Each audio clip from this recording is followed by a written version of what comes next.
Hey hello guys, இன்றைக்கி நம்ம வீடியோவில் என்ன பார்க்க போகிறோம் அப்படின்னு பார்த்தோன்னா பெட்டி கடை தேன் மிட்டாய் எப்படி பண்ண போகிறோம் தான் பார்க்க போகிறோம். ஸோ அதை நம்ம சிம்பிள் அண்ட் ஈஸியாக அப்படி ஜூஸியாக நம்ம பண்ண போகிறோம்.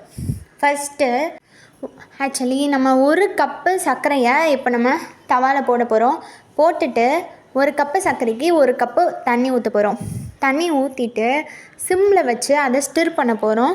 ஸ்டிர் பண்ணதுக்கப்புறமா ஒரு 2 to 3 drops of lemon juice add பண்ண போகிறோம். ஏன் அப்படின்னு பார்த்தீங்கன்னா அப்போ தான் அந்த சுகர் சிரப் வந்து கட்டி ஆகிடாமல் ஒரு லிக்விட் கன்சிஸ்டன்சியை மெயின்டைன் பண்ண முடியும். நல்லா கொதித்து ஒரு கம்பி பதத்துக்கு வரணும். நல்லா ஸ்டிர் பண்ணணும்.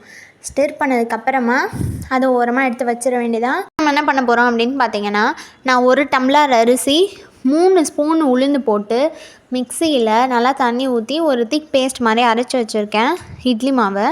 அதில் கலர் பவுடர் 1 ஸ்பூன் ஆட் பண்ணிவிட்டு பேக்கிங் சோடா நம்ம 1/2 ஸ்பூன் ஆட் பண்ணுறோம். ஆட் பண்ணிட்டு நல்லா மிக்ஸ் பண்ணுறோம்.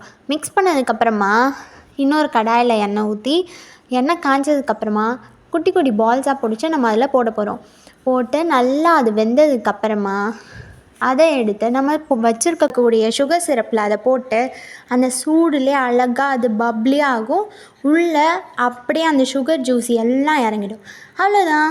லாஸ்ட்டாக நம்ம என்ன பண்ண போகிறோம்னு பார்த்திங்கன்னா, ஒரு 2 ஸ்பூன்ஸ் ஆஃப் சுகரை மிக்சியில் போட்டு அரைச்சி ஐஸ் சுகரை அது மேலே அப்படியே அழகாக லைட்டாக தூவி விட்டோன்னா இன்னும் கொஞ்சம் யம்மியாக இருக்கும். ஸோ இப்போ என்னென்னா, நமக்கு தேவையான பெட்டி கடை தேன் மிட்டாய் ரெடி.